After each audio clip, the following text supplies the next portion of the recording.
भाई लोग, प्रभास की आने वाली कल की मूवी एग्जैक्टली किस स्टोरी प्लॉट में सेट की गई है ये हम आज के इस वीडियो में जानने वाले हैं। क्योंकि कल की मूवी में सिर्फ कली पुरुष वर्सेस कल की अवतार की फाइट देखने नहीं मिलेगी, बल्कि इन्होंने टेक्नोलॉजी के साथ हमारे इंडियन हिस्ट्री को सेट किया है और एक मल्टीवर्स बनाने की कोशिश की है। और अगर मैथोलॉजी हिस्ट्री की बात करें तो 7 ऐसे गॉड्स है जिनको अमर होने का वरदान मिला था, किसी को वरदान मिला था और किसी को श्राप मिला था। इसलिए अभी के टाइम लाइन में भी ये 7 गॉड्स यानी कि ये 7 चिरंजीवी अभी जीवित थे और कल की मूवी भी इसी स्टोरी प्लॉट में सेट की गई है। पर दोस्तों, सबसे पहले हम लोग उन 7 इमॉर्टल्स यानी कि 7 चिरंजीवी गॉड्स के बारे में डीप में जान लेते हैं।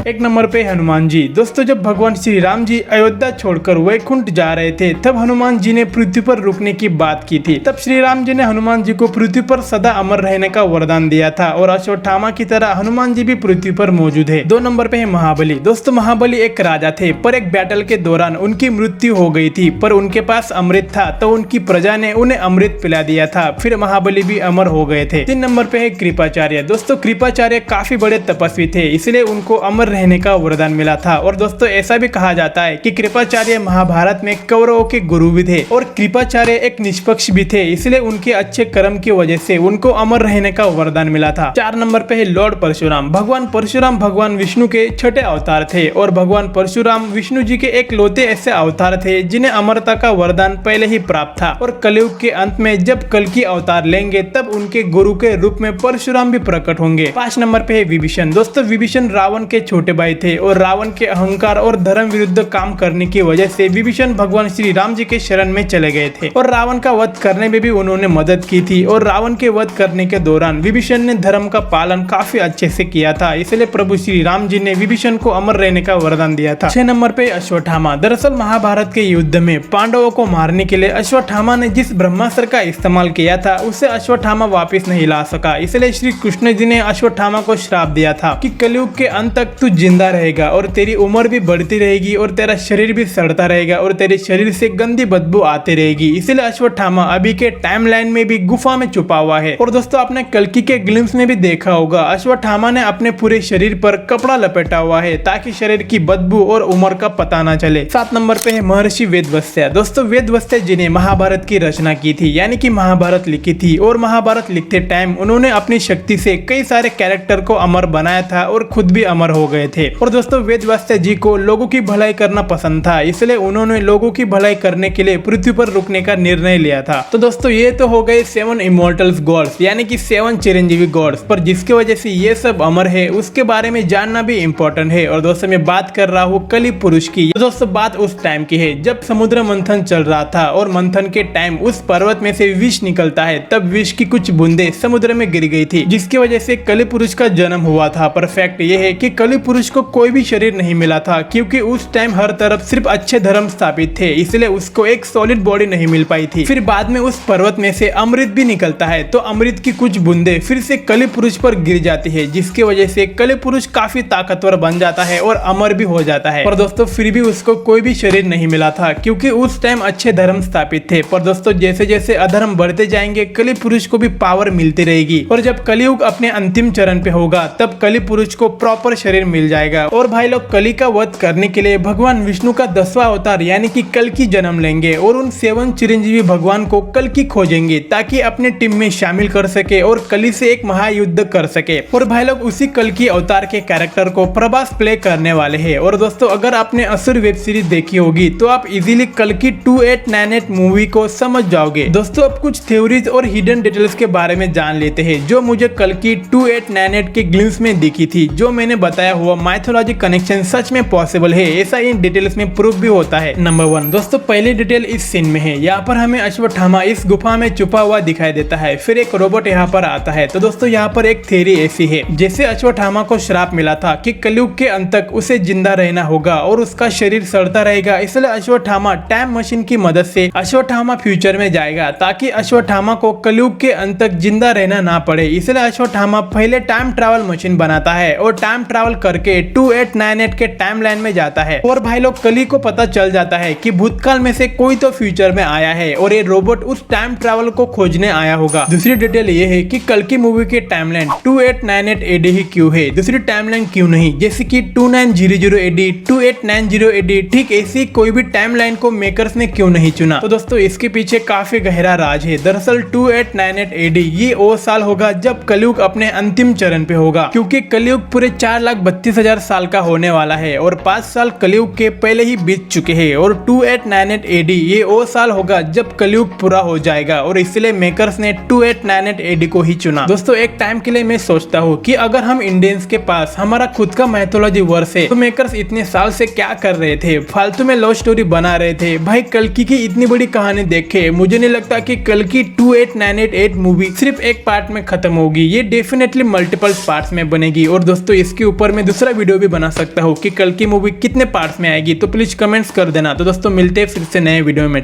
टेक केयर और बाय।